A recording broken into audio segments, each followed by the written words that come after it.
Hi, this is Molly and Eric. We are coming at you live from our kitchen, and we are going to do something a little different today. We changed up the background, and we're just going to talk a little bit.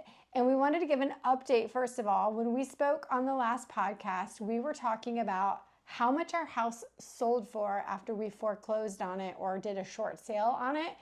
And Eric thought it was around $80,000. Yeah. And I was like, no way. It was closer to what we paid for it. Well, Eric was 100% right. It was actually $70,000.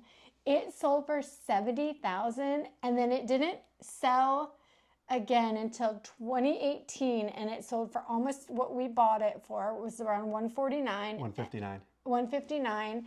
And then it sold again last summer for $249 or something like that. But we were like, dang. So Eric was right. So that's the update. But one of the things we talked about yesterday was how people spend money and how people aren't able to afford houses and kids today and where their money focus goes and how that affects their lives today. So I wanted to talk to you a little bit about that. Without really doing any prep, I'm just kind of throwing this at you completely. Yeah. Just said, okay, hey, sit down with me. We're going to talk.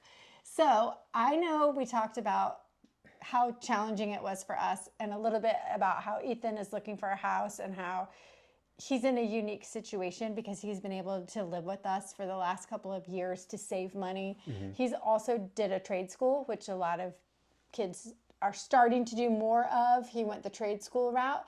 So let's talk a little bit about how that sets him apart, but also where you think people are going wrong in the sense of what they're doing with their money now and why they're unable, not that they're unable to afford a place, because that's a really bold statement. The prices are out of control. I mean, the prices are so much higher than they were. But let's just talk about it. Yeah, so I think if you look at today's 20-year-olds, you know, it's probably that age group that we're talking about who are really having trouble affording things. Affordability is a big keyword right now, inflation, just the cost of everything. I think it kind of starts from your own personal budget, and you have to know what money comes in, what money goes out, and where does it go. That's the first basic step, basic rule. And you need to know this at a minimum of on a monthly basis. So basically you need to have a budget. You don't even have to worry about a budget yet. All you need to know is where's all of my money going each and every single day, every single transaction, and how much money am I bringing in? How much money am I taking home? And is that consistent on a 2-week paycheck, or am I getting paid weekly? Do I have any other type of income sources? Does it vary if I work more hours, if I work less hours? Right, are you hourly and you can work overtime, so you have the ability to work more hours? Right. So I think, you know, for us, when we really got our finances together back in 2014, that was the biggest eye-opener, because all we really looked at the time was our checking account balance. And so it was basically, how much money do we have? And you would look in the account and you would have $425, and you're like, man, like, where did all our money go? You know, and that was even at the time when we were making, I think we were about a combined income of around $120,000 a year, because we were finally, you know, doing good career-wise. But to even make that kind of money and to feel absolutely broke, I mean, I remember times looking at the account and being like, Molly, we've got $72 in the account and we don't get paid for another 2 days. So don't go anywhere. Yeah, no you have to really be careful. And then so once we realized, or we finally made a decision, like, we need to figure this out. Like, I am tired of feeling broke all the time. Like, I shouldn't be working 40, 50 hours a week. You shouldn't be working full time. We shouldn't be making this amount of money and still feeling broke. And so once we really peeled back the layers of our finances, it was crazy. The things that we were paying for that we had no idea of. Well, let's just stop right there. Let's just stop and talk about my side of that. So I for sure was like, oh, I'm going to go to Target and I need a couple of things, but I'm just going to walk through Target and, oh, this mug is really cute and I'm going to buy that. And, oh, this is a cute little blanket or whatever it is in Target. And I was, I don't know, like impulse buying. and just unaware of what I was doing and doing it all the time and not at all intentional about spending. Going to Kohl's, going to wherever and just, walking around. If I felt like I needed it, I would get it.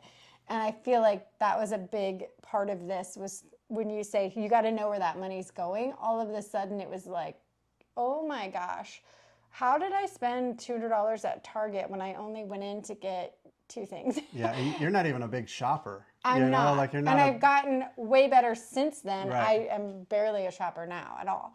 I'm not much of a shopper, which is good. Good for you, because if I was, thank you would God. have a real problem. Yeah. I'm a real big believer in hand-me-downs from my sister. She was Right. a big shopper, and then I get all of her hand-me-downs. And I love Goodwill. That's my favorite place to You shop. do love Goodwill. Yeah. But yeah, so I think you're right. When we talk about spending and we relate it to today's, let's relate it back to like the kids of today, the people that are looking to buy a house today. And when I say kids, I mean, they could be in their 20s to early 30s because a lot of people have found it so unattainable to get a house.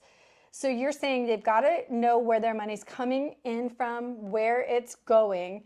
But what are the other things that you feel are holding people back from being able to achieve that?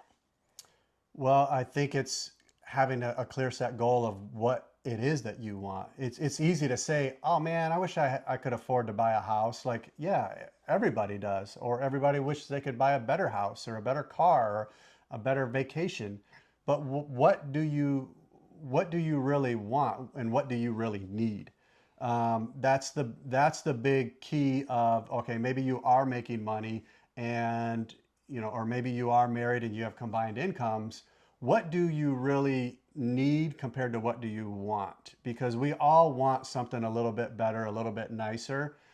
You have to, when you're buying a house, that's the biggest purchase that you're ever going to make. You have to really understand your finances and how that's going to affect. What can you afford? So if we're going specifically into buying a house, have you ever talked to a lender to say, hey, take a look at my finances? Let me stop you right there. We've already determined that lenders are going to give you way more than you need. Like, look at what Ethan just got approved for, up to $400,000 or some crazy amount. And he doesn't. So there's a lot of misinformation there, because you could say talk to a lender. But if a lender says, we're going to give you up to $400,000 when you could only make a payment that's $1,500 to $2,000 a month, that doesn't mesh. No, but what it does is it opens your eyes, because they are going to look at your debt ratio compared to your income. And if you're not willing to even really dig into those finances and looking at if you have debt, if you have a car payment, you have student loan debt, like they're going to be the ones who say, all right, we're going to pull all this and hey, like you have $75,000 in debt. Yeah, we can pre-approve you for $400,000. This is what your payment would be. You can't get caught up into it like, oh, now I can go afford a $400,000 house, because then you have to actually, work with someone and say, okay, then what would that payment even look like? Well, that might be $3,000 a month. And then when you're looking at your monthly budget, you're thinking, oh my God, like how would I afford $3,000 a month? That could be the guide for you to say, okay, let me do my budget, or at least track my finances for the next 2 months, 3 months. And is that even like feasible? Like, is that an even realistic thing? And then you can say, okay, well, if I'm serious about buying a house, what would those payments, I could afford $2,500. What does that look like in terms of, the total cost of a house? But again, it goes back to like really understanding your finances and really understanding what you have. And I think like for us, the big thing, it wasn't so much the going to Target or going out to eat, those type of expenses. It was, we had overpaid on one of our insurance bills, whether it was like our homeowner's insurance or something. This is when I was doing the finances. We were paying double payments for like almost 2 years. And we didn't have to pay for like a year. We truly didn't have to pay. When we figured that out, I called them and I'm like, what's going on? They're like, well, you just keep sending us money. And so we like didn't have to pay that bill for like almost a year or something like that. And then there were other things that we were looking. It makes you look at, what does what is my car insurance bill? What does that look like? And could I shop that around and save maybe $300 a month? Like, who knows? Right. So there's a lot of these like costs that you've been paying or are just kind of started that maybe you forgot about, and you're like, all right, well, let's understand this better, and is there a way that I can make this more affordable, or I can eliminate it altogether? True. You know. So let me go there. Let's talk to, if Tan Man Financial was sitting with us, our friend Tanner, if he was sitting with us and he had somebody in front of him A spreadsheet. he would have a spreadsheet in front of him. I would not. He had a spreadsheet, or he had a person in front of him that said, okay, I've got student loans. I've got a car payment. I've been renting. I only can save $1,000 total. I just don't have the money, but I want to buy a house. What kind of advice would you give them in terms of, you've got to buckle down, right? So I feel like everybody feels so oppressed by all the things that they feel like they have to pay out. Groceries are more expensive. Everything is so expensive.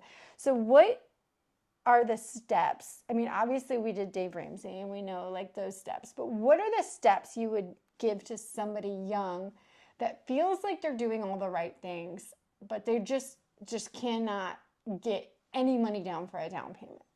Well, it's either an income problem or it's a savings problem, right? So you either have to figure out, okay, how much money am I making? Am I making enough money to pay off my debt at the right amount of time? You know, in the time frame that makes sense, so that I can now finally start paying myself and saving money. Or am I just not saving enough money? Am I spending everything that comes in? You know, so you really have to look at that ratio. And yeah, depending on what job you have, you might have to work every Saturday for the next year, or Saturdays and Sundays if you can pick up shifts, or you might have to pick up a second job. Like, it is harder right now. There's no denying things are more expensive right now, but there's also, I feel at times that there's a lack of work ethic as well. That was going to be my next question. So I don't know how much we want to get into it, but do you feel like the people that are looking for houses, that are very vocal about it, don't want to work harder to get it? Or do they just feel dejected because they are working 40 hours a week, getting their groceries, paying their bills, coming home at the end of the week and going, I have nothing left? Right. Well, I mean, each case is individual. So there's no broad answer. There's no broad stroke. Like, what I might tell person A would be completely different than I would tell person B, depending on their situation. I am a believer of you have to lower your expenses. You have to get yourself out of those debt payments, because for us that was huge. You know, I mean, I remember at the time when we were trying to get our finances together, I think one of the last things that really broke the camel's back was we got a mechanic bill for one of your car or my car, and it was $1,200. And I remember thinking, like, this is the end of the world. Like, where are we going to get $1,200? Like, we don't have that saved. Like, we're going to put this on a credit card. And I remember thinking, how do we not have $1,200? Like, we make $120,000 a year. Right. And so, unfortunately, a lot of the 20s and 30-year-olds, they did take student loans. They did get talked into taking all of that money out for college. Had student loans, and we paid our student loans. We didn't pay them off until we were in our 30s. Right. But we were very intentional about paying them off. Right. And like the average car payment right now is $750. Holy crud. That's insane. And I see that, with the young police officers that I worked with. It was, you get a job and you get a brand new car. And, even if it's $450, $500, I mean, that's a lot of money. And I just feel like, I feel like a boomer when I'm saying, like, back in my day. You are a boomer. But, like, you think about it, even when we were in high school, or even when, we were just in the college years, like, people didn't care if you had a really nice car. People still don't Like, care. I drive they a were really old car, they were and I don't busted care. up and they were rusty and they had different colored doors and no one cared. You know what I mean? You were excited to have a And car. same like when we would go to, our friend's house, like we didn't have these luxury houses and all these things. And again, like so many people are just consuming so much right now that it's just like, man, like you can, but it's going to be really hard for you to get ahead. Do you think the expectation is also skewed in the sense of kids want what their parents have immediately? Oh, absolutely. They feel like that's what they should be able to afford. And just like we were talking about Ethan, hey, you might have to go 10 miles outside of town to get a house. You may have to go a little bit further. You may have to downsize what your expectation is in order to get into the market. I feel like with all the comparison we see on Facebook and all of the comparisons we see everywhere, people think like, I should have that. Right. Well, and they're not willing to necessarily get the starter home of yesteryear that people kind of got. And to me, it kind of seems like there was a much more willingness back in the 80s and the 90s for families to move to areas where they could get the job or they could afford the house or they could send their kids to a certain school. They were willing to sacrifice other things to really make it happen for themselves and their kids, as where I feel like it's kind of more now where it's like, I'm just going to go where I want. Like I want a house in the suburbs with an HOA that provides me a pool and pickleball courts. And, like I should be able to have that because I work hard. And yeah, you should, but maybe not where you live. You might have to go to a different state or a different part of the. But that's a whole another issue because some people don't want to leave the state that they're in. I They have get it. family, they have other things. But you're right. I mean, we live in Florida and we can't understand how people live in cold states. Yeah. And we go, move, get out of there already. But there's a lot of things that hold people where they are. So I think it's hard for people. They don't have the ability to just get up and move. They don't have the ability to do that. They have support systems. Maybe their mom is helping them babysit their kids or things like that are helping them save money. I think that the influence, not just of Facebook, but of all of it, of FOMO, fear of missing out, people make those decisions of, I'm going to spend the money and I'm going to go take this trip because I deserve it. Mm-hmm. And they're not willing to sacrifice to say, all right, I need to not do that trip. I need to put this extra $400 or $500 aside, and I need to put that down to my savings for my down payment for a house. I feel like there's a big disconnect there with young people today. Right. I don't think people understand the sacrifice that a lot of the boomers and people in our Gen X, in their late 40s, early 50s, the sacrifices that we made too to get where we're at. And by all means, it's not like we made it, like we're not millionaires and just doing whatever we want because we live at the beach. We're still making sacrifices and we're still, tracking every single transaction that we do financially. I am tracking everything. I am. I think this would be a funny time to tell people. So I'm not sure if you know this, but in your bank account, you can name your accounts.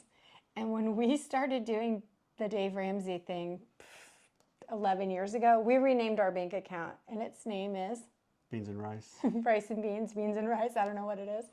But it's basically like a reminder, like you have to make sacrifices. Don't overspend. Right. If you have to eat beans and rice, like Dave Ramsey says, in order to make that extra $100 into your savings every month, then you got to do what you got to do.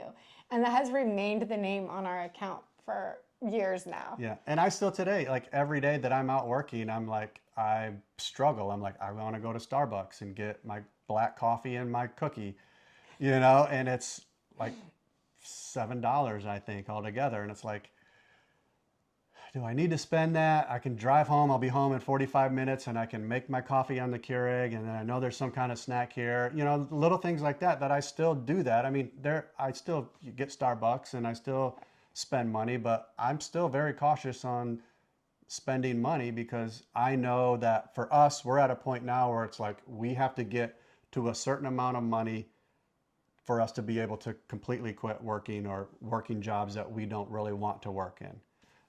And so for us, it's every single dollar that we can put away that we get to that certain amount that we're comfortable, then we can really say, all right, well, I'm going to work, but I'm going to work part-time, or I'm going to work a job that is not a career professional job, but I want to do it just because it's fun and I want to hang out with this group of people. Okay. I'm not like you. If I want Starbucks, I go and get Starbucks. I do not have guilt about it. I do not have any problem saying I want Chick-fil-A for lunch. I just don't have that. And I feel like maybe that's because I'm just like, maybe that's my life is short, fear of missing out. I don't want to make a lunch when I get home. I just don't have that. It's a blessing. But if it were bigger items, I would 100% have to stop and pause. But overall, like, I work from home, so I'm not out and about all day driving around. And so it's easier for me to avoid Chick-fil-A and any kind of fast food because I'm pretty far from it all. Yeah. Except for I do hit at McDonald's a couple of times a week for a Dr. Pepper. Yeah. You know, it's just, you gotta have that give and take. I mean, I'm not a stickler in any way. I'm not gonna. You're definitely more conscious and aware of it than I am. And it's probably because you organize our finances daily. And I've mentioned this before, like, you'll let me know if I've gone, hey, what are you doing? What are you going to Jimmy John's for? But, I do catch quite often where it's like, hey, if I see like a transaction, I'm like, that seems like a weird charge. And I can come to you and you're like, oh, like I totally forgot to cancel that subscription. Yes. And that was a $50 a month subscription. And, like little things like that where, I don't want to, $50 isn't going to change our life in one way or the other, but I don't want to give someone $50 that I don't have to. I don't want to give them for a service we're not using or a product we're not using. Yeah, like I'm just like, no, like I work hard for it and I don't want to just throw it away, you know? So I think if anything, my biggest advice is you have to sit down and you have to look at everything coming in and everything going out. Because you kind of have to just run it as a business, right? Like if you were running a business or if it was your job to run the books for a business, you need to know where that money's going. So if you're talking to parents who have kids and parents that are like, how do I set my kids up? How early do you feel like the kids should be doing that? Like as soon as they get a job, they should kind of start knowing where their money is going and coming from? Yeah, I mean, depending on your comfort level of doing that, but I think you can start doing little things when the kids are little. You can give them cash and take them to the store and have them buy their own toys, or you can give them a certain amount of money and have them buy groceries while you're there at the grocery store. We've done that with Charlotte. Yeah. We've made Charlotte go grocery shopping with a set amount of money and a list, and just to be aware of how much things cost. And you could even just sit down with your kids, like going through all of your expenses for the month. Like let them know what your mortgage payment is. Let them know like you're spending $700 a month just for car insurance. Like all of those things matter. And when they start seeing those things, and especially when they start working, and they're not making a lot of money, but they're like, holy cow, like all this money I worked for 2 weeks at my, minimum wage job, like my parents have to pay that every single month just to have car insurance. Right. Or they start to realize that taxes are real and it's coming right on out of that paycheck. I think we don't talk enough about finances and money in America. No. And it's especially with kids. I think you have to open that book up. You have to be willing to show where you're at, whether you're in a good situation or you're in a hard time. You're trying to get out of it. Right. When we were doing the debt pay down, and we kind of did the snowball method where you take your smallest credit card, you pay that off first, then you take your next one and your next one. All of your debts, you line it up. We had it on the fridge. And so our kids knew every month when we did our finances, and we were able to say we were able to put $2,000 towards debt. And that was probably the biggest kind of eye-opener, because we went from going, we don't have $1,200 for this unexpected cost for a vehicle repair, and then to a couple of months later feeling like we found money because we organized it, feeling like we found money to be able to start putting chunks towards credit cards and paying them off. Yeah. And our kids were aware. We had it on the side of the fridge.